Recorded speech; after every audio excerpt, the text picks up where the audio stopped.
Today's Park to Prem is going to be a little bit different. We're doing it in kind of two parts. Part one, take on Hartlepool. They are in second, we are in third. A win here could put us right behind Boston. And then after that, I'm going to go forward and see what happens through the rest of the season and come back at some point. It could be for a league game. It could even be, dare I say, for the FA Trophy, where we are now in the 5th round. This is a competition with quite a lot of rounds, but you've got to be in it to win it, and Gillingham away does feel winnable.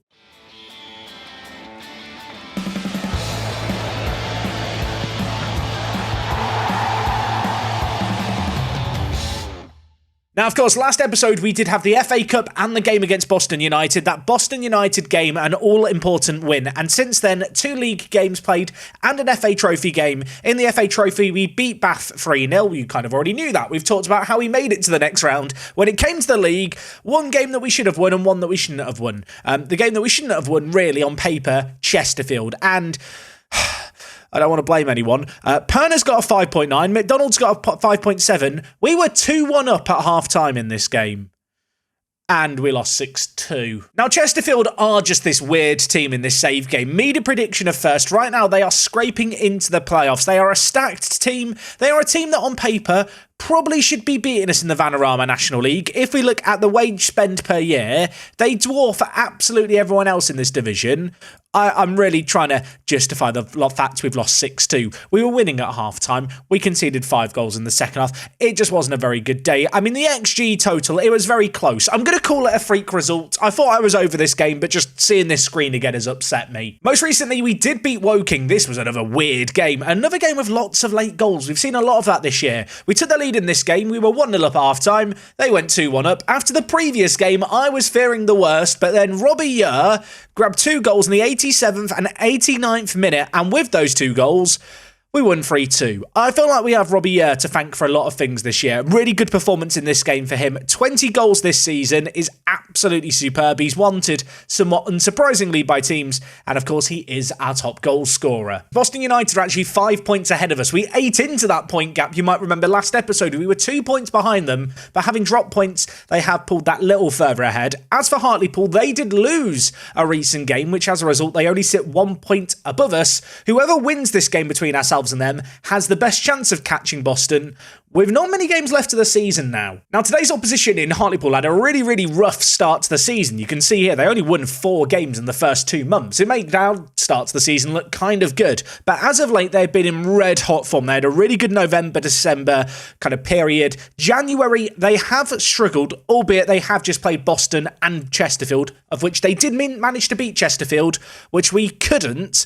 They are going to be a tough team. I want to believe we can get a result though. Now, like I already said, there is going to be a second game today. I just don't know, as I sit here right now, what game it's going to be. But what I do know is, team for this game is not the team here. This is the team I played for the last game when I rotated things slightly. Let me fix this. So this here is the team that we're going to go with. Slimani and George in the midfield together. Unfortunately, Tanner Jones is injured. Of course, Falbo, injured last episode. Fit enough to make a cameo if we want on off the bench. Realistically, just not quite ready to start this game. What it does mean is Brandon Charles, Yer and Alconte are going to play as the front three. The defence has Wilson and Benjamin in it, Morgan Williams on the bench. The new signing, James Connolly, who I brought in thinking, well, if he reinvigorates the defence, great. If he doesn't, it's only £300 a week. He's been a little disappointing when we've played him, and he's not really established himself in the first team, and so with his lack of versatility when compared to the late great Morgan Williams means he's not even on the bench today. At the start of the season, Hartlepool were not a team on my radar, but we have to go into this with some trepidation. They've been a very good team.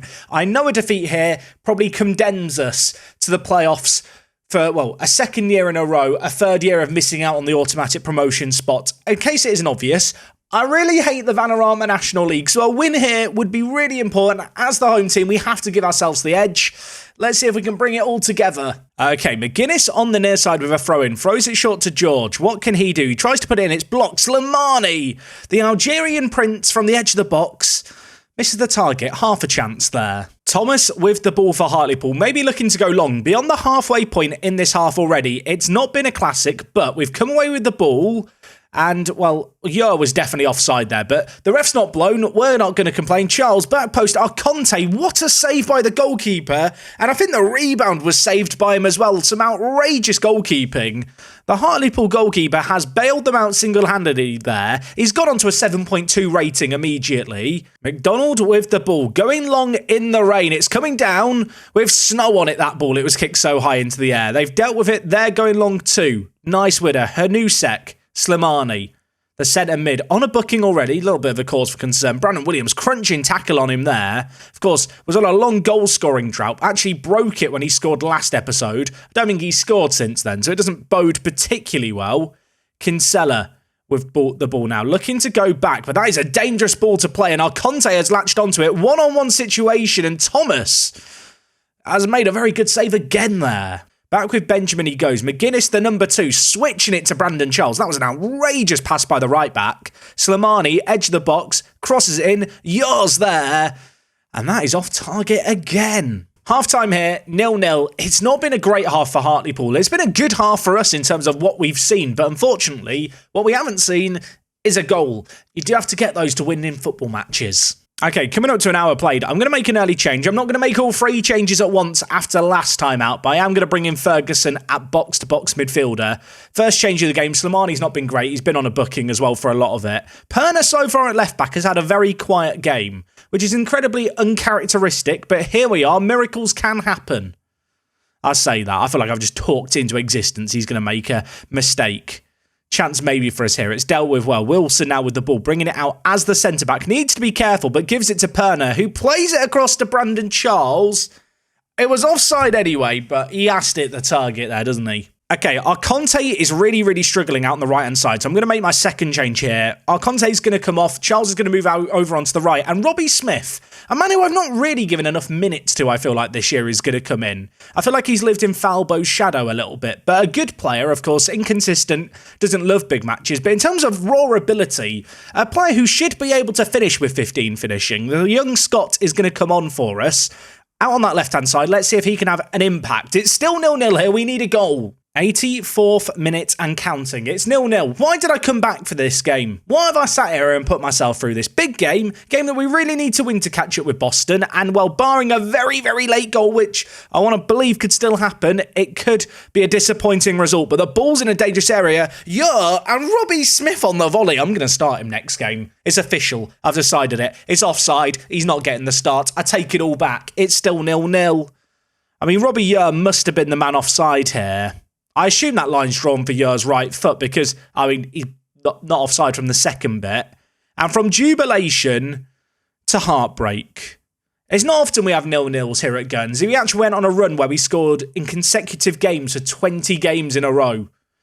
But Hartlepool have kept us quiet. Yeah, I feel disappointed. I made all these special arrangements around this game, doing it especially early, then going to go away and play loads and come back. That is how I'm repaid. And to make things worse, Boston United have now won. They are 7 points clear of us with 13 games left of the season. I hate to admit it, we're going to be in the playoffs again, I fear. Okay, so with that result in the bag, I'm going to go away and do some football managering for my Monday afternoon until I decide that we're at a good point to come back. So Future Jack, wherever you are, whatever you're doing, good luck. I'll see you all in a mo. Okay, so one long session of Football Manager later, we are back. It's the end of March. I've had my youth intake. Do you want to see the youth intake? Here it is. Drink it in. I'm not even going to offer any of these players contracts. At this moment in time, it just makes no sense. None of these players are ever going to be good enough for us. They're not worth the investment. Gary Dickinson, apparently the best of the bunch. I mean, I'll let you be the judge. So in terms of the game I've returned for, it is the game against South Shield in the FA Trophy semi-final. Last year's semi-final, I was just looking at, Basingstoke and Barrow went through, and the reason I was looking at this was I wanted to see when would the final be played in relation to the playoffs. Now, of course, this year, we are in this semi-final. We are one game away from a trip to Wembley, South Shields as well. Should be a beatable team in 17th in our current division. And well, the reason I was looking at the playoffs and how the playoff final might align with a cup final is, we are guaranteed to be in the playoffs, which is good news. As you can see here, 5 games left of the league season. Slightly less good news. Boston are, well, way clear of us. Hartlepool are even further clear. Both these teams have gone on mad runs of form. Unbelievably, we are unbeaten in our last 5 games, but we've drawn far too many, as you can see here. Now, of course, last match we just played Hartlepool, it was 0-0. We've had a couple more 0-0 since then as well, but not before. We beat Basingstoke Town 5-1. In this game, Robbie Smith got a hat-trick. Robbie Smith is a weird player. Sometimes he plays like the best player in the world, and sometimes he's just rubbish. I guess it's like he's almost really inconsistent or something. Who would have thought? In the month of February, 4 games. An away day at York, not a good result. We lost this one 2-1. Good news, we had a nice day out in York. After that, a win against Gillingham in the FA Trophy was nice. A win against Yeovil was great. And then a 0-0 draw against Accrington Stanley. Well, as it was followed up by another 0-0 draw against Curzon Ashton. This one, as you can see here, featuring a new name. I've signed 2 players since we were last here. The first of which is Rob Carlton. Look, I'm going to be honest for a second. Sean McDonald, I absolutely love this man, but, I mean, you can see these big bursts of red. Once in maybe every 10 games, he just doesn't show up, and he's just absolutely rubbish. And that is a massive, massive problem. I know it says green consistency here. That is a lie. And while Rob Carlton was available, if we compare the 2 players head-to-head, I'll let you decide who the better goalkeeper is. I don't think there's a world of difference. I'd argue, just down to his technicals, Carlton is the better option. And the 19-year-old we picked up for £10,000 from Portsmouth. So far, 2 games played for us in the league. 2 clean sheets. I have still been kind of alternating him and McDonald. I've not decided who I like more just yet, but I do think Rob could be the future. And just while we're here, I mentioned the Rob signing. We did sign one other player today. Is his debut. Owen Phillips, signed from Hamilton for £31,000. I know, big spending by us by our own standards. 22 years old. We have lacked a backup target forward. This man is a very, very good target forward. He was born to do this. 190 centimetres tall, 16 strength, has some really good traits as well for this role. And well, you might wonder, Jack, what made you go and get Owen Phillips on basically deadline day of the non-league transfer window? Robbie is injured for up to 3 weeks, and we just don't have a backup target forward. So I've decided to invest. Owen Phillips will make his debut in this cup semi-final. I'm very excited to see how he gets on. He might be the most expensive player we've signed so far. I mean, you can see here, he's not exactly scored a load of goals in his career, but I feel like it's going to be his time to shine here at Guernsey. I hope. Anyway, we got a 3rd clean sheet in a row against Port Vale. In this game, Carlton played yet again. It was a fairly one-sided game, which we came out on top in. We then took on Ebbsfleet in the FA Trophy quarter-final. They play in the league below us. It was a relatively straightforward win in the end. Most recently, a 1-1 draw against bottom-of-the-table Barrow. Yeah, we have these games where you just don't show up. This was one of those games. I brought McDonald back into the team. He wasn't great, to be honest. I mean, the 6.7 kind of shows that, but to be honest, I want to blame the goalkeeping. No, this was an issue with our striking, and while the issues with our striking were non-existent when we took on Maidenhead, 5-3. It was 5-1. There was a bit of squeaky bum time at the end when they started scoring, but the job was already done. Got injured in the 23rd minute of this game. Not a great game for him. McDonald on a 6.3. Yeah, McDonald isn't playing this next game. So in terms of team selection for this cup semi-final, it's a big occasion. I want to make it to the FA Trophy final. The winner of the whole thing gets about £60,000, which isn't the most money in the world.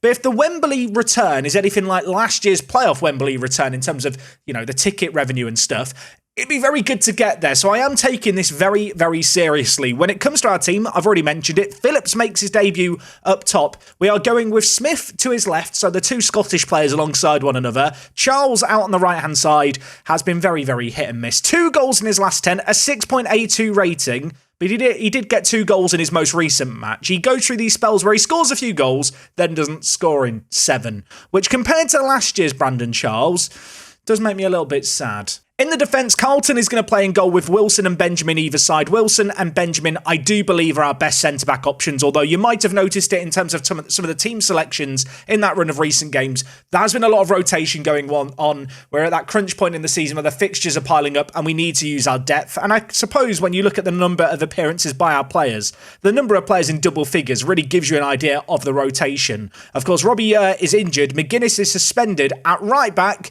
Williams is going to come in and hopefully do his thing. This is the team we're going with. This should be winnable. I want to make it to a cup semi-final. Or final. We're in the semi-final now. I'm okay, I swear. I'm definitely not stressed about the playoffs coming up again. I didn't know we had the number 11 available, but I'm going to give it to Owen Phillips. He gets the number 11, the new target forward. He is inconsistent and doesn't like big matches. When Yer got injured, I didn't actually have time to fully scout him to find out the pros and cons and exactly what was what. So it was a bit of a punt, which at £31,000, it's quite an expensive punt, but I felt like it was better to get a backup target forward than not have one. I mean, you can see from our recent form here in our league games, we're unbeaten in our last 5. Unfortunately, we're just drawing a few too many games, but we are proving tough to beat. I'm going to hope for more of that in this home game. We are favourites. We should win this. Okay, Benjamin with the ball at the back for us, giving it to George, who I'll be honest, Trey George has been quiet as of late. He had this crazy explosive start to the season at centre mid on attack, and then he's been quiet ever since. But, well, we might have a chance here. And Robbie Smith, the left-footed Scottish wide man. I mean, what was that? Was that like a stabby outside of the foot finish? That was an outrageous finish. 3 minutes in, we take the lead.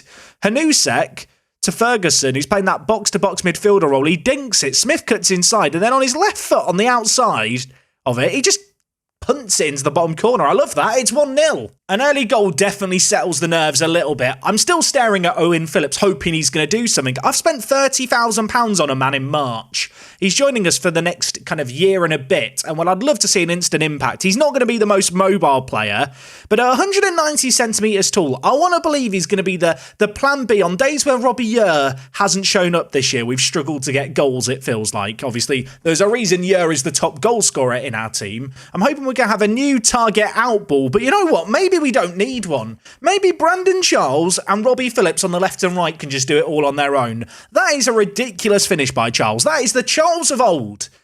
Having scored, 2 or 3 goals in his last 10? I mean, if he finishes like that, he's going to get a lot more with the amount we create. Ball over the top, hits it first time, top bins, 2-0. Hanusek in that central roaming playmaker role, bringing the ball forward and, well, looking to go wide. Unfortunately, he's passed it to a player who has the name Schollsbeard.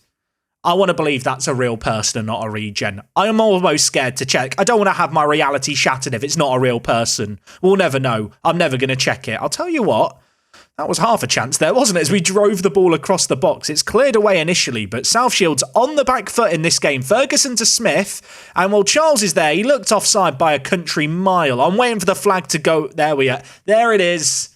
It's really annoying, isn't it, that they changed some stuff with how linesmen work to stop it being easy to guess in the match engine when you have VAR if it's offside or not.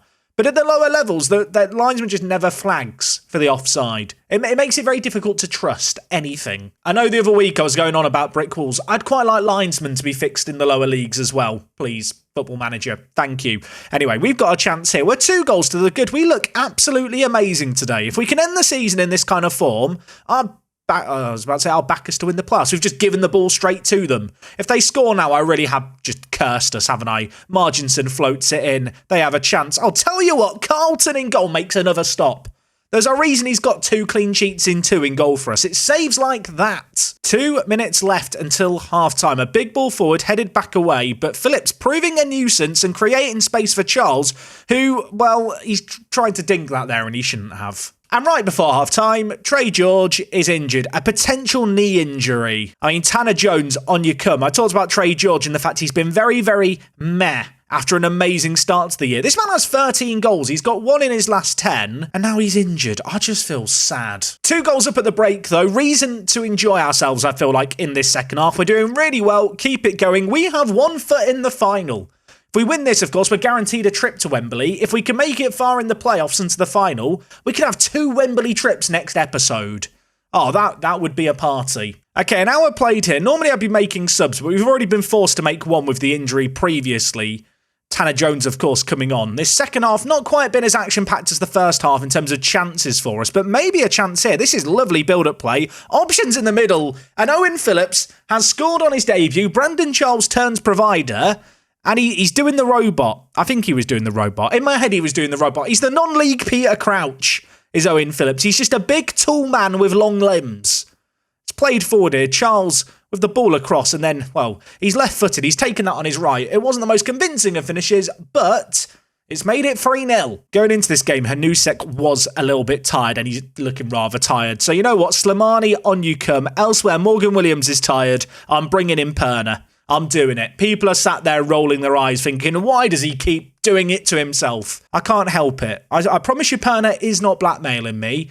I swear. I know I bring it up every episode now, but he isn't. I mean, that makes it sound like he is more blackmailing me. I have blind faith in him that one day he will come good. 3 minutes of added time. Gonna say it. We're in the final. We are going to have a trip to Wembley to end the season. I'm hoping it's going to be 2 and we will make it to the playoff final. This result here, a super commanding performance. In the second half, South Shields did absolutely nothing.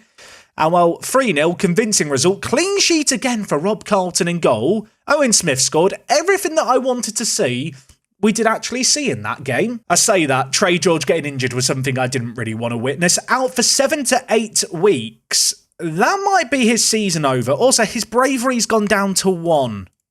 It was at 3, it's now at 1. It's not great, is it? I mean, Phillips scored on his debut. We signed him for £30,000. He got us £16,000 just by winning that one. And with that result there, we've booked ourselves in a trip to Wembley where we will be taking on the mighty Yeovil Town. We are the semi-pro outfit and we're taking on a bigger team in the Glovers. There you go, Yeovil.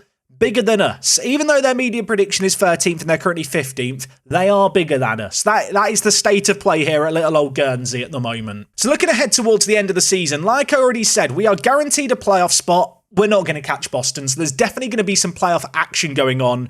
We know this by now because we've been here 3 years, but just as a little refresher, 2nd and 3rd place in the playoffs enter a round later. So finishing in the top 3 is still very much the aim. With, 5 games left of the season, 3 points ahead of Torquay, but with really good goal difference, puts us in a rather good spot to make it into the playoff semi-finals, which, assuming everything goes to plan, that will be when I return tomorrow. Plan of attack to end the season tomorrow, an end of year bonanza. We're going to have the playoff semi-final, a playoff final at Wembley, and then, well, definitely the FA Trophy final. I say the playoff final like we're guaranteed to be there. We can't be complacent, but I want to believe this year is going to be our year. Please, Football Manager gods, I'm begging you. If you have enjoyed today's episode and you're excited for tomorrow's, do drop a like on the video. Crunch time is coming. The end of the season is brewing. I will see you guys for it then. Take it easy. It's me, Jack, and I'll catch you on the next one. I'm out.